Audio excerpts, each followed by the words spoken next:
Assalamu alaikum wa rahmatullah, everybody. Bismillahir Rahmanir Rahim. Alhamdulillahi Rabbil Alameen. Wa usalli wa usallam ala Sayyid al-awwaleen wal akhirin, Nabiyyina Muhammadin, wa ala alihi wa sahbihi wa barik wa sallam. All praise are due to Allah, Lord of the worlds, and peace and blessings be constantly showered upon our beloved Prophet Muhammad, the master of the first and the last, and upon his family, his companions, and all those who call to his way and establish his sunnah to the day of judgment. As to what follows, my beloved brothers and sisters, to our friends, to our viewers, Assalamu alaikum wa rahmatullah. Alhamdulillah, this is another opportunity for us in the month of Ramadan to share information and to try our best to please Allah subhanahu wa ta'ala. And this circle, this gathering is the New Muslim Corner, which is established to enable those who have recently embraced Islam to have fellowship and also to be able to question and understand what Islam actually is. Another purpose that has come out of these sessions over the years is that there are many Muslims who were born in Muslim families, and they practice Islam because their father told them to, their mother did, their village, their culture, but they didn't really embrace Islam. And it wasn't until maybe they were 25 years old, 30 years old, that they actually accepted Islam in the sense that they consciously started to practice. They consciously started to investigate. And that feeling that comes to, I call revived Muslims, not born again, right? That's Christian concept. But revived Muslims is very similar to a person who embraces Islam. Because we consider that when a person embraces Islam, they are not converted, but they are actually returning to what they originally were. So that feeling of newness, that feeling of innocence within Islam, and that desire to understand what it is about, purely for Allah and His Messenger, that really is what we are addressing in these classes. And so intentionally, the teachings here will be basic teachings to lay the foundation and to make it easy for people to understand who have just come in. And we will open the floor for questions, and nobody should feel shy to ask questions. The only thing is that for those people who are already Muslim, this is not everyday fiqh class, meaning this is not the mufti who is giving you fatwas and decisions from one school of thought or another school of thought or this culture. That's not the purpose of the class. However, we will touch on certain aspects as long as they don't become too controversial or too complicated, because we want to make it easy. And Islam is the religion of ease, Deen al-Yusr. It's not the religion of difficulty. And the Prophet ﷺ, when he would send his companions out, he would tell them, Bashiru wa la tunafiru, yassiru wa la tu'assiru. So he tell them to give glad tidings. Don't drive people away. Make it easy. Don't make it difficult. So the idea of Islam is a positive outlook. You know, it is proactive way of approaching faith. And so with that in mind, alhamdulillah, we are reaching now the middle of Ramadan. And so by now, the fast has become more regular for those who are fasting. It's still a struggle. It'll always be a struggle. But it is not the shock that maybe you felt in the first couple days. And this is where it is our hope and intention that we can rise above the level of the Sawm al-Awam, and that is the fast of the general masses of the people, which is more of a struggle for food and drink It's a physical fast. And that is necessary. That's part of the fast. But that's not the higher level. The higher level we learned was Sawm al-Khawas, and that is the fast of the special ones who are fasting, not just struggling with food and drink, but their limbs are fasting. So their eyes are fasting, their tongue is fasting, their ears, their hands are fasting, their feet, all different aspects of their limbs and their life are observing a type of imsak, abstaining. So it's abstaining from evil and negativity. That is the special fast. Okay, and then there is Sawm Khawas al-Khawas, and that is the special of the special. And that is where the heart is fasting. And so the person's heart, which is not just a lump of flesh in the body, but it's like your conscience. Okay, your inner self connected to to the soul. The heart is fasting from jealousy, pride, riyah, meaning doing religious deeds to be seen by people, conceit, all the negative diseases of the heart. And so it's literally now a fast on a different level now. And it brings about a consciousness where we become more consciously aware of what we are doing, what we are thinking, what we are about. That is really critical. And I believe that that type of fast is really something that needs to be spread, that hopefully Sawm al-Awam, one day the masses fast would be the higher level fast. Because tribalism and ethnicity differences is one of the big obstacles facing Muslims today. So getting to our fast, we are reminded by Abu Sa'id al-Khudri radiallahu anh, who reported that the Messenger of Allah sallallahu alaihi wasallam said, there is a gate in paradise called Ar-Rayyan, Bab al-Rayyan, through which only those who were fasting are allowed to enter on the day of resurrection. So picture the day of judgment. Now people have been risen, up from their graves. The scales are there. There's so many things that are happening. Judgment is taking place. And with all this going on, and a type of sirat, a type of path being led from the mawqif or from the basic area of the judgment, going to paradise or hellfire, there is a gate that will open up. And an announcer will say, where are those who used to fast?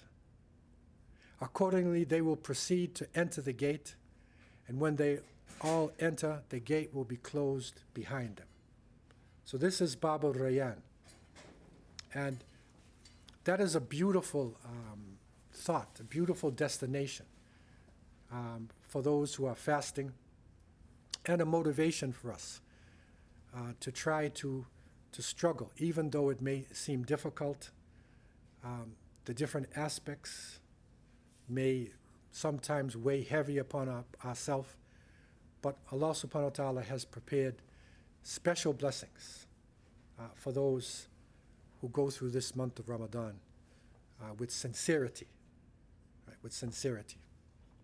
Now, we need to think about time, and we've entered, we're right on the middle now. So this is the 24th of March, but on your calendars that you should have in your house, right, or on your phones now, everybody has their phone, it's now the 14th of Ramadan. So after Maghrib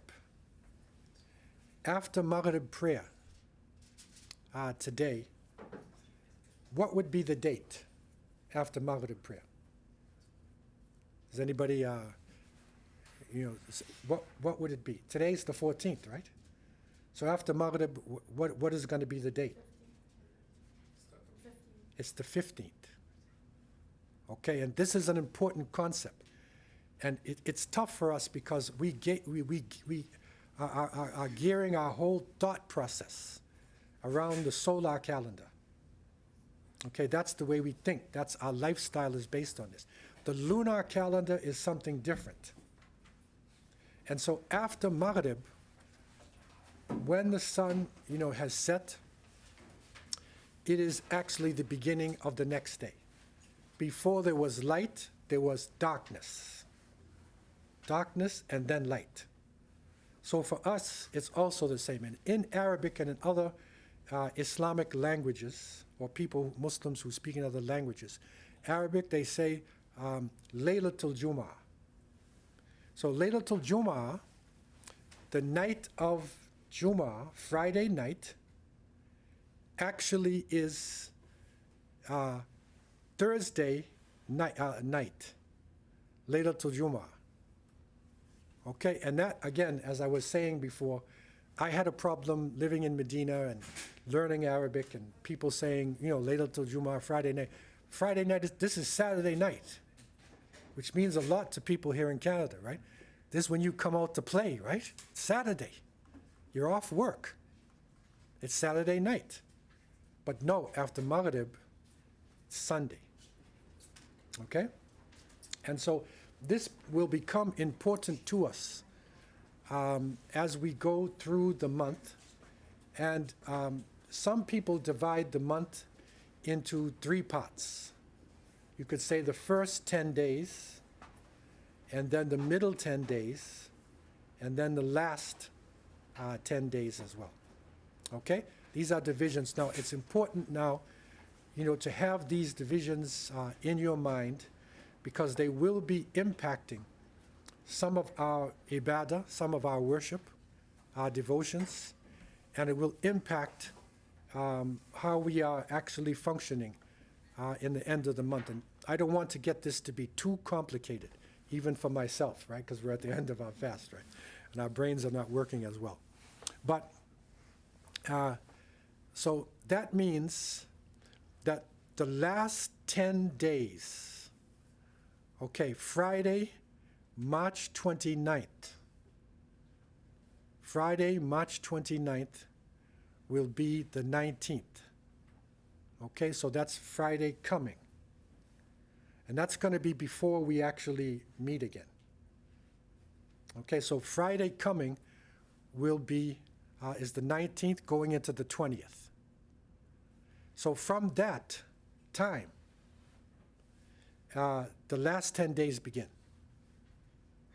And there are certain issues, we're not going to focus on them today because they're really more connected to the end. But there are issues like i'tikaf, which is seclusion, in the mosque. Certain things which are impacted, by the fact that you're in the last 10 days. And if we want to have a brief discussion about it in the question period, we can. But I wanted to focus on something else. But also in these dates, the April 5th, okay, so you can keep it in your mind, the evening of April 5th is the 27th night. Okay, so on your calendars you need to sort of, that's a special night because that is when the Quran was originally revealed, on the 27th night. That is considered the night of power. But we will find out in our discussions that the night of power could also be the 21st night, or the 23rd, or the 25th, 27th, or the 29th. Although most scholars will still put emphasis on the 27th. And our communities put great emphasis on the 27th night. So the masjid will be packed on the 27th night. And some people feel it's the climax of the whole month. It's not actually the climax of the month, but it is an important night that we will learn more about next week. We're going to talk more about it next week. But I'm just letting you know that now, because before we meet again, the 21st will have come in. Okay? And we can talk about that, more in the question period if necessary. What is important, though, based upon a request that was made, is that we look at the institution of zakat. And that comes in for two reasons. That number one, the concept of zakat itself. Okay, and we recognize, and again, going back to our original classes, our original discussions, we remember the hadith of Jibreel alayhi salam, when the angel came to the Prophet sallallahu alaihi wasallam and said, "Akhbirni an al-Islam," inform me about what is Islam. And the Prophet ﷺ said that Islam is to bear witness that there is no God but Allah, and Muhammad is his messenger, and to establish prayers, to establish zakat, to fast in Ramadan, and to make pilgrimage to Mecca once in a lifetime if you are able to. Okay, so these are the 5 pillars of Islam. This is the foundation of the whole faith. And again, we learned and we studied that the next question Jibreel asked is, what is Iman? What is Iman? And that is what is faith. And we looked at the articles of faith and went into them with some details. So we recognize that the basic foundation that the whole house of Islam rests upon, one of the pillars in it is zakat. So this is something which is really important for Muslims to understand. For new Muslims, it is important. However, it is not really the most important thing right in the beginning. Okay, because right in the beginning, as we learned from our great scholar, Sidi Abdullah Hakim, and that is that we need to correct and authenticate our faith. We have to understand Tawheed, the oneness of Allah, and understand Risala, the prophethood. Okay, this is critical from the beginning, and then that is expressed through prayers. It's expressed through our prayers. And under normal circumstances, fasting in Ramadan wouldn't necessarily be an immediate discussion for new Muslims. But this year, it has come right in for us. Okay, so now is the time we are focusing on Ramadan. And because of the practices of many Muslims dealing with zakat, and I'll explain that to you, this is a good time to deal with the institution of zakat. The intention, however, is not to go into the details of zakat, because that is a very detailed subject, but to give you a general concept of what zakat actually is. So there's 2 basic types of zakat. The first is zakatul mal, and that is the purification, of your wealth. Okay, because one of the root definitions of zakat is purity. So your wealth is actually not clean until you pay zakat. And so this requires Muslims to donate a portion of their wealth to charity, and I'll go into the details. Okay, and in order to do that, you must meet a certain threshold. And we'll talk about that before you qualify for zakat. This is a general statement, I'll break it down. So when you reach a certain threshold, a nisab, in your wealth, then you will qualify, you have to pay zakat. And the amount basically is 2.5% or 1/40th of an individual's total savings and your wealth.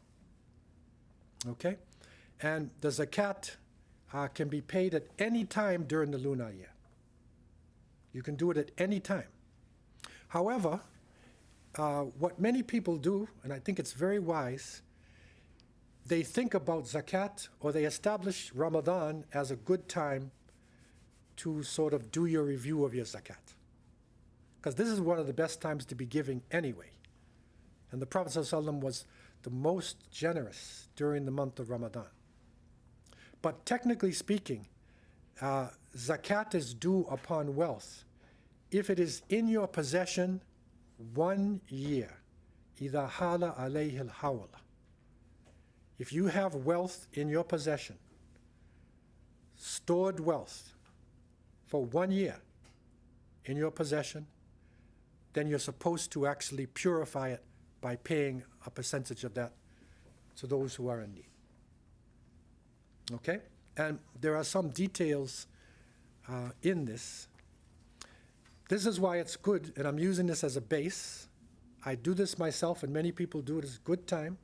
If you use sort of Ramadan as your base, then in case you forget, because you say, well, I'll do it in June, and maybe something comes up in June and you forget about it. So it's easy to forget about it. And maybe 1 year went by on your wealth. But when Ramadan comes, especially in the middle of Ramadan, that's when our minds are more open. It's a good time, we're reminding ourselves. So, as a good base for your zakat, this is a good time. Okay, so this is a general idea about zakat. Of course, the concept of zakat, and again, this is what the whole faith, is based on, is giving. It's sadaqah. And giving of yourself, your time, your strength, your wealth, this is an important part of being a Muslim. Okay? But this specific institution is something which has been prescribed upon us. It is prescribed. It is an obligatory act that we're actually doing. Okay? So, zakat literally means to increase or to purify. Okay, these are like the literal meanings, coming out of the thing. And so this is basically somebody who has wealth, who is, in sanity, and the person is mature, right? If a person is not a breadwinner, not, a younger person depending on somebody else, then that person, isn't somebody who's paying zakat. But if you are earning wealth and you have that, then you would be paying zakat. And this is a very important institution. Many scholars have looked into this. It's really important because what zakat does is that it takes from the wealth of the rich and it gives to other people in the society who are in need. And this is really important. And it actually forms the basis of an economic system. In the world today, they say it's the capitalist system based on individual property ownership, capitalism, or socialism, which is the group, where the wealth is owned by the state itself, by the group itself, and is supposed to be a shared society, although both of these things they're not really realities, right? But theoretically, these are the two great systems. The Islamic system is not capitalism, it's not socialism. Okay? We do believe in private property. So a socialist might look down on us because we do believe in private property. However, we don't believe in monopoly. You can't monopolize. And there's a certain amount of your wealth that will be taken from you, has to be taken from you, whether you like it or not, because Allah subhanahu wa ta'ala, who is ruling us, is taking it from us and then giving it to those who are in need. And what comes out of that is an institution where the wealth is called awqaf. It's like a welfare institution where our wealth is, given, and it is controlled by the state. And so therefore, those who are in need will be able to satisfy their needs without making a revolution against the capitalist, right? The socialists believe that the poor will they'll make a revolution against the rich. It's inevitable. Okay, and they believe this thing called Marxism, dialectical materialism. That is that the poor are going to rise up There's going to be a change. So you've got to make a revolution in order to do that. We don't need a revolution. Because if we're practicing Islam, the wealth will be distributed amongst the people, and we will not allow somebody to monopolize. We're not going to have Walmarts. We're not going to have Amazons. Right? If somebody's doing service to people, fine. But you're not going to take all the wealth and say, now, Jeff Bezos, right, I'm the richest man in the world. One individual, how can you spend billions of dollars? What can you eat? What can you wear? Right? When you have other millions of people starving to death, right? So how can you have a Jeff Bezos? How can you have this? This is not right. So we will not allow monopoly to happen within our system. And if somebody, through their intelligence, their ingenuity, they're able to get a lot of wealth. There are some of the companions of the Prophet ﷺ, like Uthman, Sayyidina Uthman ibn Affan, radiallahu anh, was a rich person. Abdurrahman ibn Auf, radiallahu anh, rich person. Some people, they just have this green thumb. They just have this ability to make things grow. Okay, they're good, natural business sense. Nothing's wrong with that. Because nobody's going to be equal. But those who Allah puts wealth in your hand, you can't monopolize it. You can't keep it for yourself. You see? So this is a very important part of zakat. That's why it's one of the pillars of Islam, right? It's one of the pillars. The whole Islamic lifestyle and institution is held up by this economically. So it's a very important thing that needs to be done. And it's one of those institutions that is not practiced in the way it should. You look at the so-called Muslim countries, go to the OIC, and see 57 so-called Muslim majority countries, and you will not see zakat being instituted properly in our countries. Before the colonial period, there were some countries where it was being distributed, but we were, for the most part, conquered by foreign forces, and they instituted their system on us economically. Their banking system, their agricultural system, it was forced upon us. So therefore, the system of zakat, the system how it was phased out. It was forced out. Okay? So now, as Muslims gain independence, okay, we have independence, we can pray, we can fast, but this one here is going to take some time, right? Because our money is connected to the international monetary system, right? Our banks are connected. So in order for you, and I don't want to get too political here, in order for you to really institute this, you've got to be independent. And those leaders who started talking about changing their money and buying gold and changing their system, they were assassinated. This is a very serious issue for those of you who want to go deep into it. But the root of this starts with the individual. And that's what we're dealing with here in our discussion, to go to the root of it. So now, to qualify for zakat, this is what we call the nisab. So the nisab is from your accumulated wealth. Okay, it's not the wealth that you use. So for instance, if you have two houses, one house you live in, and another house is your extra house you make money off of. You rent it out. Okay, so you don't pay zakat necessarily on the one you live in. Okay, but you would, the one that's accumulated wealth is the one that you're renting out. Okay, similarly with your jewelry, similarly with other possessions, the things you live with and use all the time for your life, that's not considered like your accumulated wealth. Okay, so if a person now reaches the stage where in their accumulated wealth they have approximately $1,400 that have been in their possession for 1 year. Now, I'm just giving you the basis now. This can get, there's a lot of discussions and theories, and I'm just giving you the basis of it, make it easy. But this $1,400 worth, that's why it's good to take the middle of Ramadan or the end of Ramadan as a good time, right?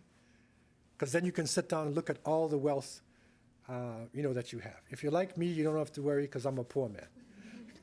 But if you have wealth, then you're going to have to look at it. You have to look at your properties. You have to look at if you own animals. Most of us don't have farms and have animals. And you might have land. You might have gold and silver. Okay? So that accumulated wealth, then, at this point, and we're going to use the middle or the end of Ramadan as our point, you say, okay, I have $10,000 worth of accumulated wealth. Because a lot of our money these days is not in gold bars and silver bars, and we don't have a sheep grazing outside. You have a TD bank account, right? Or whatever. And maybe you have some extra jewelry too, right? Not the stuff that you're using, but you have your dowry that you kept aside. So you got some gold that what you would fall back on. Okay, so that then you have to do an estimation of the worth of that. Okay, so you do an estimation of the worth of it, and if your wealth exceeds $1,400, then you have to pay zakat. If it's less than $1,400, you don't have to. Okay, so everybody doesn't have to pay zakat within Islamic societies because there are some people, who can't afford it, right? And again, that's the balance that comes, right? That's the balance. So that is the nisab. Any questions on this so far? I'm going to stop a little bit because, it might get a little complicated. Yeah. I have 3 questions. Mm-hmm. Okay, first question, where did the number 2.5% come from? Okay, this comes from the Prophet Muhammad Sallallahu Alaihi Wasallam. This comes from our sources. This is what you're supposed to be. Okay. Yeah. Yeah. Second question, zakat is for charity. Can charity include helping family member in need? Yeah, so if the family member is somebody who is underneath you, like your children or your dependents, then you wouldn't give them your zakat. But there may be a cousin or somebody in extended family, who is in need. You can give zakat to that person, but not dependents, because you're given to them anyway, right? But you could give to somebody, in the extended family. And I'm going to show you the categories of people who you give the zakat to. But yeah, go ahead. Yeah, no, that's a good question. It's a very good question. Yeah, go ahead.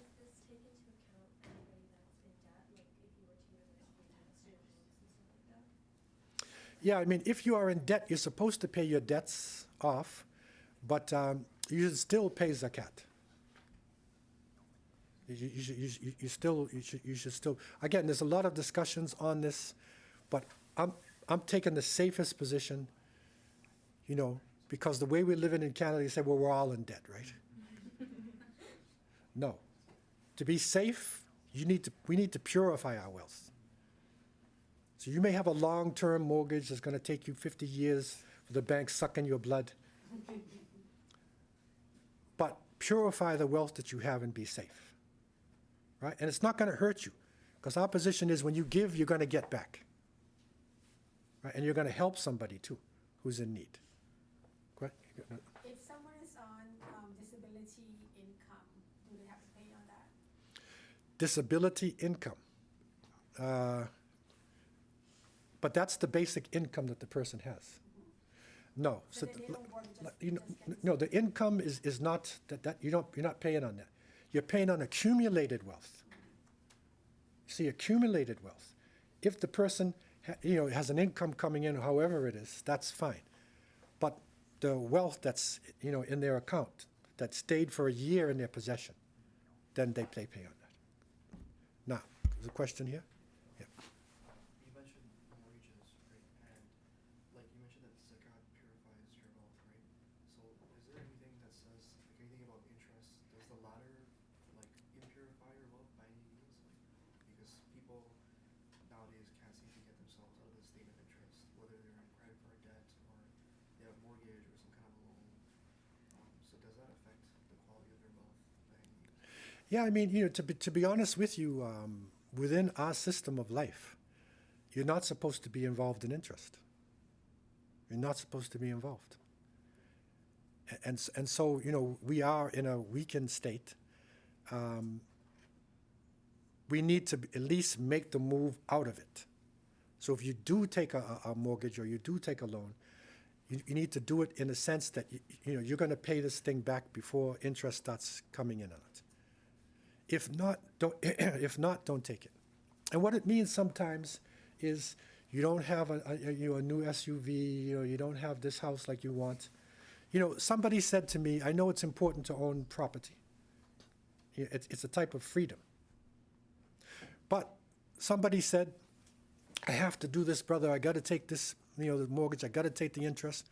But then I thought with the brother, okay, if you rented this house and you paid rent, right, and you have no interest on you, the ceiling's above you, the hot and cold water's running, and you lived inside that house, the person lived inside that house for 20 years, and they passed away.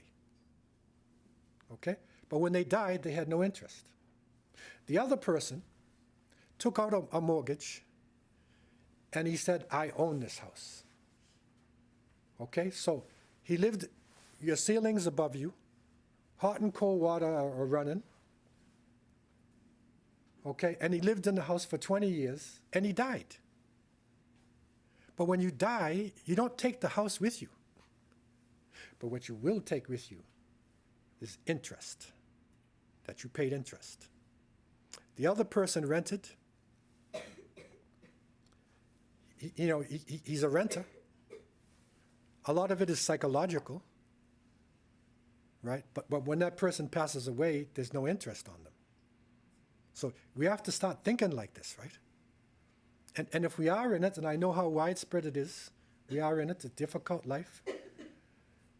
But you have to figure out ways to come out of it.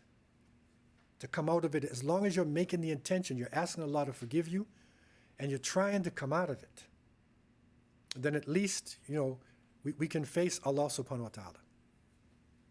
But technically speaking, interest is not right. And interest is considered to be, one of the worst possible sins after shirk itself, after polytheism. So, it is something for us to, we're in it. So to purify our wealth, what we have, even though the system looms upon us, the safest position, and you may get all these counter arguments and this and whatever, ways to get save yourself, purify yourself, to gain Allah's, forgiveness, and, help somebody, and pay zakat. Okay? Now, who are the people who deserve zakat? So there are categories coming out of the Quran itself. We don't have time to go into all the different, the verses and whatnot. But basically, the fuqara, which is the poor, meaning low income or indigent, and there is the next category, the needy, which is masakin. Okay, someone who's in difficulty. Now, faqir and miskin. Now, in some of your languages, if you speak Urdu or if you speak Arabic, you say miskin has a lot of meanings to it, right? But in terms of jurisprudence, faqir, the poor person, is the person who can't provide for themselves. They literally, really poor. They're really down and out. The miskin is somebody who has wealth, but maybe their house burnt down. And so now their house burnt down. They are now poor. But they are a person who eventually can get it back. But at that point, they're miskin. They fall in that category. So you might say, well, I'm not giving to him because he has a good job. And his house just burnt down, man. All of his money's gone. So even though potentially she's a breadwinner, give it to the miskin. The third category is the people who collect zakat. Okay? In the Islamic society, somebody would come to your door. They might come to you, knock down, boom, boom, boom. You know, Assalamu alaikum, Brother Ali. Have you paid zakat? And then you would say, because you don't have to give it to the state, but you know that you're paying. You say, yes, I did. So he would say, Alhamdulillah. The ones who didn't pay it and need help, the zakat people will help you. Now, what there may be also is zakat institutions. So we have institutions set up who actually manage your zakat. Okay, so a portion of the zakat will go to administrate the zakat. In this case, it would be the zakat people who are going to your house and they're getting paid from this too. Okay, so that makes the system sustainable, right? Makes it sustainable. But the basic onus, of paying zakat, the responsibility is on all of us individually. Everybody. The fourth category are those whose hearts are to be reconciled, meaning new Muslims. And this is a beautiful thing about the Islamic system, is that a person accepts Islam and comes in, mu'allafat qulubihim, they actually, qualify for zakat. They should be empowered. And that's important because many times somebody accepts Islam and their family, leaves them alone. They don't have wealth. Part of the zakat would go to the new Muslims to empower them, right, in their Islam. Another category is for slaves and captives. For slaves and captives. Was when Islam came in, slavery was a worldwide institution. And it wasn't, until maybe 100 years ago or so that it wasn't completely abolished all around the world, right? Because it's all types of slaves too, right? It's not just ball and chains and you beat somebody in a plantation. There's also, debtor slaves. Actually, in European history, the serfs who lived under the lords, and they couldn't go anywhere, right? They had to give their wealth to the Lord. They were, that's a type of slavery. Okay? So, but now, alhamdulillah, officially there's no slavery. So that category doesn't really apply, to us. Some people say, well, can I pay bail? Somebody, Zayd got, arrested. Can I pay his bail? No, man. No. That's not what this means. You can give sadaqah to pay his bail, right? But he's not a slave. Right? 6 is somebody who is debt-ridden, and needs help. You can also help them, to relieve their debts, with it. Next is in the cause of Allah, people who are striving in the cause of Allah, and they are, doing things to, to protect the Muslims, to spread Islam, whatever. You can also give in the cause of Allah. And the next is the musafir, and that is the traveler. As the travelers move in, you'll have somebody who comes in the community, and we have immigrants, who might have come, or travelers, whatever, coming through, you can give to the musafir. So these are the basic categories of those who receive zakat. I'm going to go right through because there's another part of this that I have to deal with. Okay? But any general questions right now about these? I think they're pretty straightforward. Now, the next point that I want to touch before we get too close to the time is the second type of zakat. That is zakat al-fitr. So zakat al-mal is your wealth, purification of your wealth. And the second is the purification of your fasting. Okay? And this is obligatory, giving, and it's paid by Muslims at the end of the month of Ramadan. However, now it is recommended you can start paying it from earlier in the month. This zakat al-fitr. And it's recommended to actually pay it from now because those who distribute this in the situation we're in here need to have that, to start distributing it, earlier, or to have that with them to know what they have to set it up.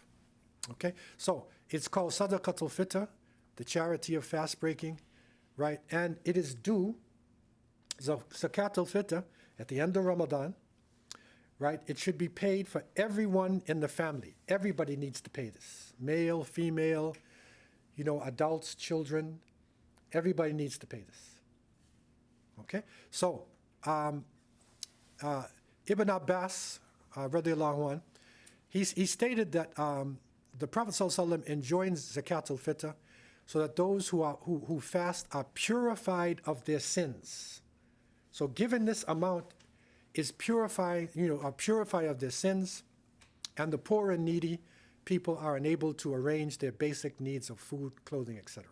Therefore, the sadaqah of the person who gives before Eid prayer, because this has to be paid before Eid prayer, right?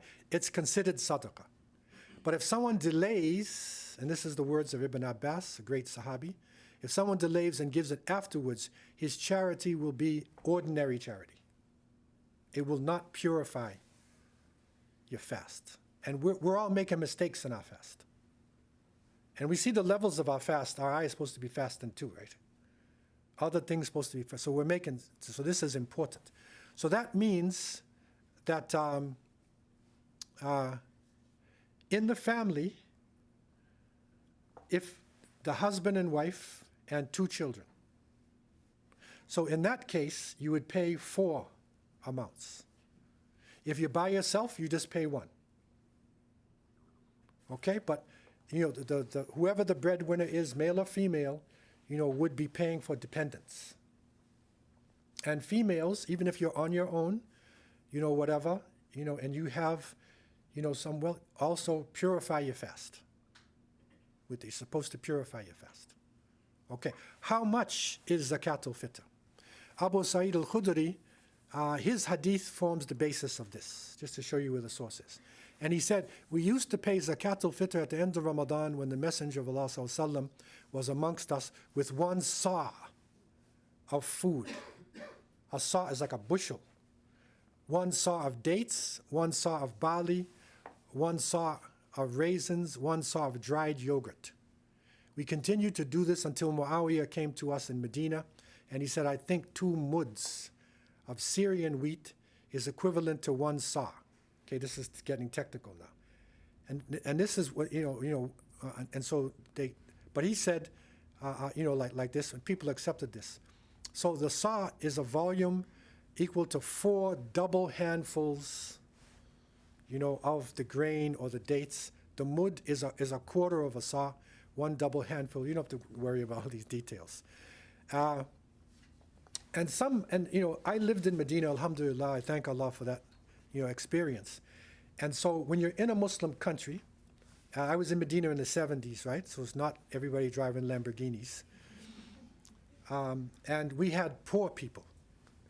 So on Eid day, around that time, people are waiting on the side. And we would get a sa' of barley, grains, or whatever it is, dates, whatever they needed, and then you can distribute it. But in Canada, you're not going to have people waiting outside, for this grain.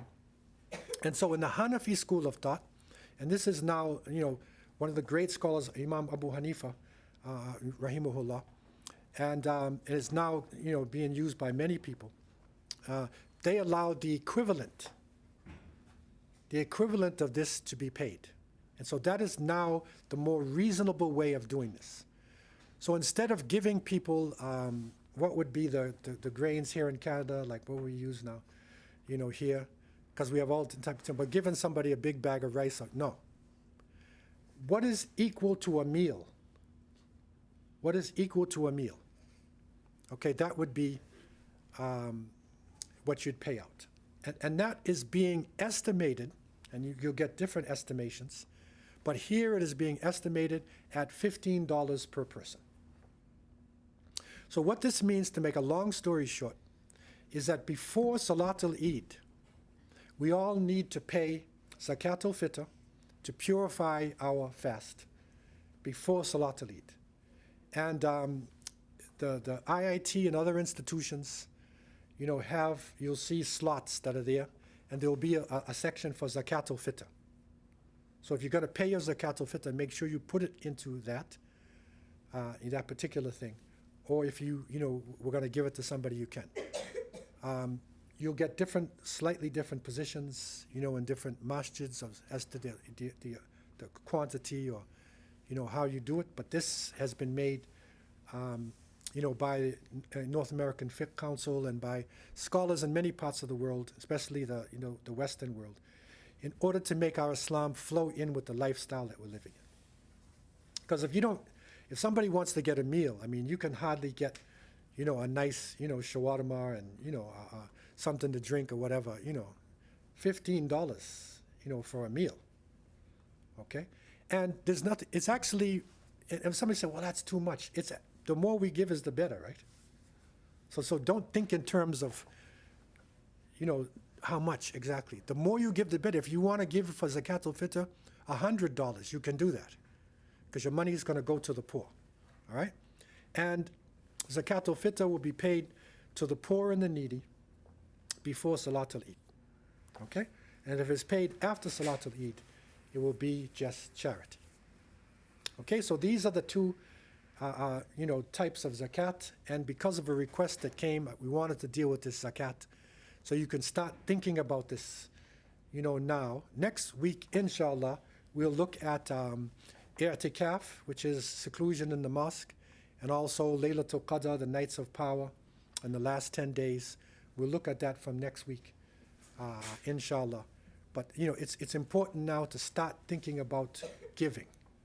The last part of Ramadan, give. You want to give to the cause. This is the time. You want to give to, Philistine, to Gaza. You want to give the situation in the Sudan. Whatever it is you want to give to, think about your zakat, do your calculations, and then give. Give so the people can have it.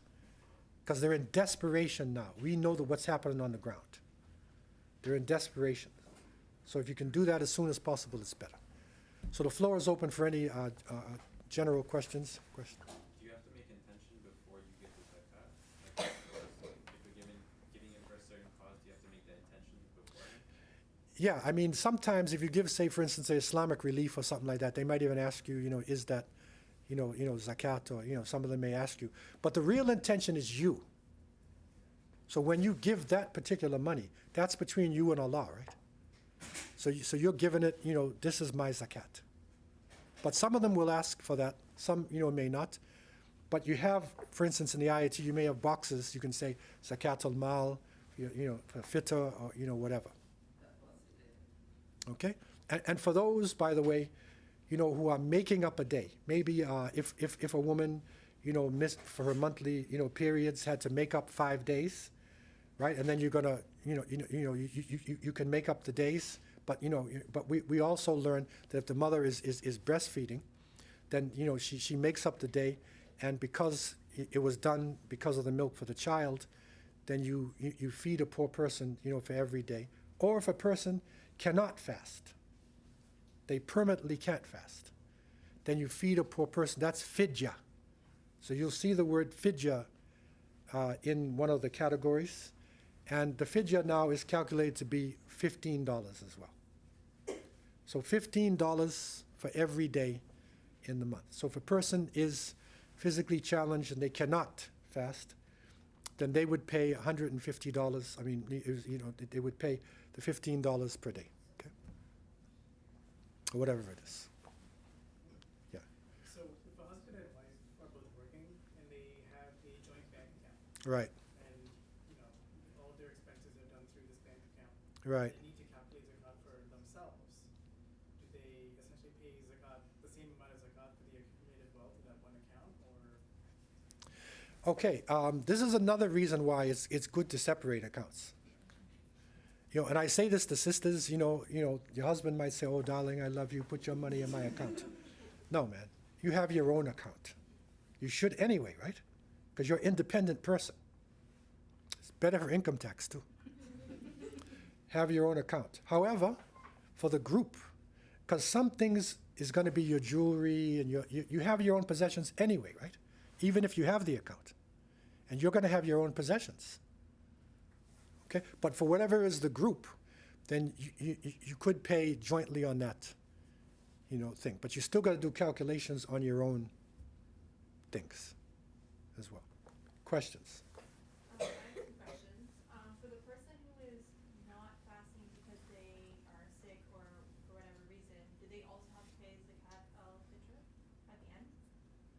like they do the everyday one, do they also have to do it at the end too? Yeah, I mean, it is better to pay the Zakat al-Fitr anyway. Okay. And my Yeah, it second is better. question is, can you give zakat to those who are not Muslim? No, these categories, Zakat is for Muslims. This is specific for Muslims. We give to non-Muslims, but that's called sadaqah. And that's encouraged too, by the way. But it's not zakat. And that is haqq. That is the right of the Muslims. And that's important for us because we are an ummah. We are a family, right? We're a nation. And we have to sustain each other, right? And the poor amongst us have certain rights over the rich amongst us. They don't have to make a revolution and take over the government, right? We don't need these things. No coup d'etat. You'll get your wealth within our system if it is done properly. Yeah. I'm a little confused between like regular zakat and zakat al-fitr. So let's say I haven't done like my regular zakat for the year, and I wanted to do it at once in Ramadan. Like I know that it's the regular zakat is 1/40th of my accumulated wealth. So could I do it at once, including zakat al-fitr, or do it? No, zakat al-fitr is separate. It has to be separate. Yeah. Okay. Could check online to see if there's any questions or anybody online. I think we're getting close. Huh?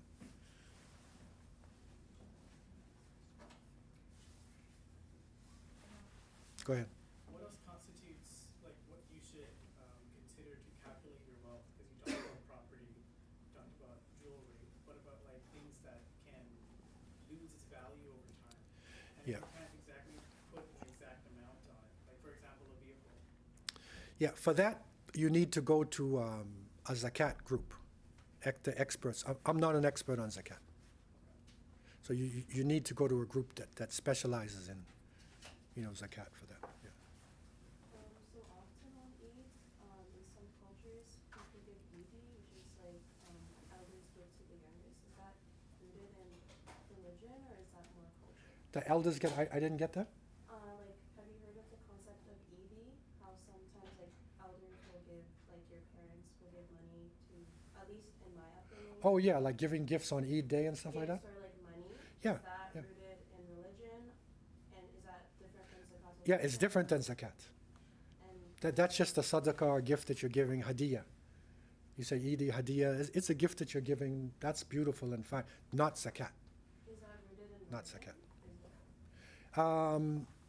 zakat. It's a cultural thing. It's a good thing to give to the children and everything, it's a good, but it's a cultural thing that you're talking. It's a beautiful culture. There's all types of cultural things in Ramadan. If any of you lived in Muslim countries, I lived in Cape Town, South Africa, which has 150 masjids, beautiful Muslim community. And I miss Ramadan. It is really nice. Just before, the sun sets, the children would run in between the houses, and they have sweets, and they bring it to you, or samosas, and you make something, and you give it to them, and they take it to their house. Right? So everybody is, it's really, really nice, man. Really nice. And, if you lived in a Muslim country, there's a lot of beautiful things that come out, in the time of Ramadan. But these are cultural things, alhamdulillah, and we have our own beautiful things. Our Saturday night iftar is a really nice thing that we have. For this society, it's unique. Questions? I guess you can start giving out the dates if you want.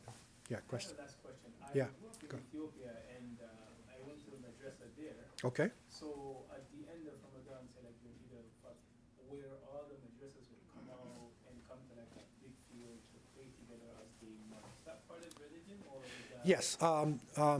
The Prophet ﷺ, they used to pray Eid Yeah. in a musalla, Yeah. in a major area. Like where the They would all pray together. That's the it's the sunnah. It's a sunnah to pray everybody together, because within our Islamic societies, you might have a walled. Okay, it's not yet though. Don't eat. It's like a walled. You have a walled city like in Morocco. Morocco is a really nice example. If you go to Morocco, Marrakesh, and places like this, then you'll see outside the walls, you'll see a big area. So the whole city on Eid day comes out there. You don't have little masjids making their little Eids. The whole city comes out and you pray behind the imam. And that includes women on their periods. Everybody comes out. The Prophet ﷺ said everybody should witness this, even if you're not making salat. That's a shock for some people whose cultures, restrict women. But on Eid day, women should be coming out to eat. And I'm sorry to say this, and I won't say which country, but it's okay. But one country that I was said, sisters, what are you doing on Eid day? And they said, making samosas. Because my husband's samosa has got to be hot and fresh when he comes back from salat. Right? Their whole day is cooking. But the sunnah is for them to witness the Eid salat. Even if they're not, on their, if they're not praying, witness the Eid salat. Then you just don't make the salat with the people. So women should be involved in this, especially Eid. And that's a practice that is part of the sunnah. It's part of the liberating aspect of the Islamic sunnah. Now, any other general questions that we have?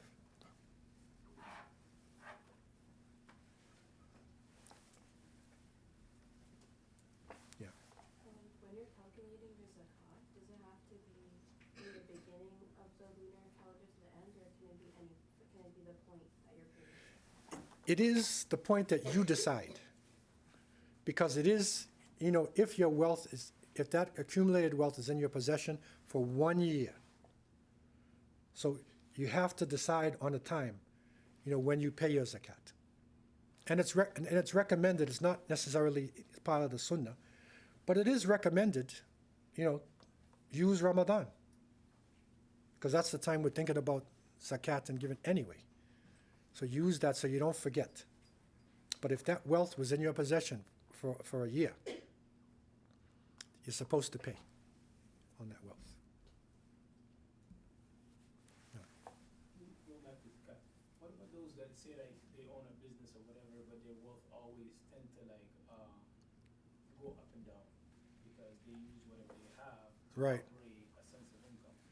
Yeah. So how would they determine? Is there like a set number that you just say, this is what I'm obligated to pay? Yeah, I mean, this is getting a little bit more detailed. You need like someone who's more expert in this. But the basic things that you use to to earn your wealth, to drive the car that you drive, the house that you live in, this is not accumulated wealth. It's the accumulated wealth. That's not moving like. That's the one that you're paying the zakat on. But you need to ask a mufti, an expert on this question. I'm not giving you a definitive answer. But that's the general principle. That's the general principle.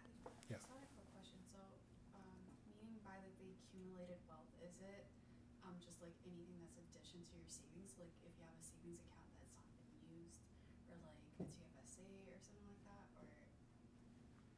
Yeah, I mean, today we have our accounts and whatnot.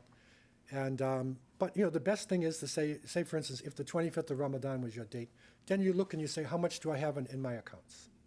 So you just get the total of it, and then you mark it down in your calendar. That's what I had, at this point. And then when the year goes around, you see like, what do I have this time? And you see that was in my account, so I'll pay on that. Just to make it easy, because this can get complicated, but just to make it easy. The easiest way to do, you look at your accounts, you look at the things, pay a little extra. It's okay, just to be safe, right? It's not wrong, because you're giving in the path of Allah, right? So it's not wrong to give in the path of Allah. So if a person is like in a hard situation, and they're not able to pay, right? Is that okay? Yeah, if they're not able to pay, then it's okay. It's okay. The thing is, though, is that, when it comes to zakat al-fitr, the purifying of your fast, if that person has enough to sustain themselves even a couple days, try to pay the zakat al-fitr. That's what everybody should try to pay, unless the person totally doesn't have anything, because that's purifying your fast, right?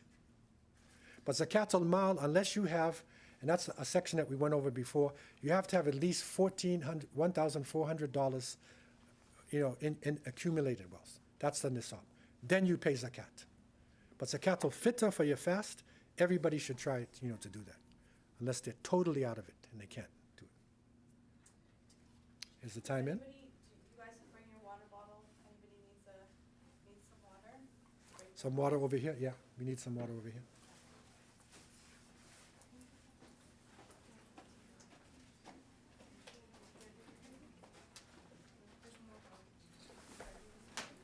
I need one. Okay, go ahead. You can start. Who needs over here? There's a water fountain outside if anybody has a. Okay, that's enough.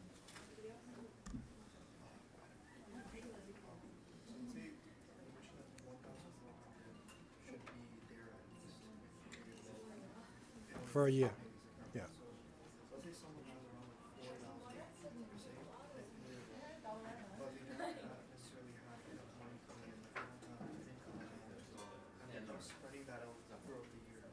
So what's the policy on that person? It has to be paid. It might not be paid right away, but you got to make sure that it's paid.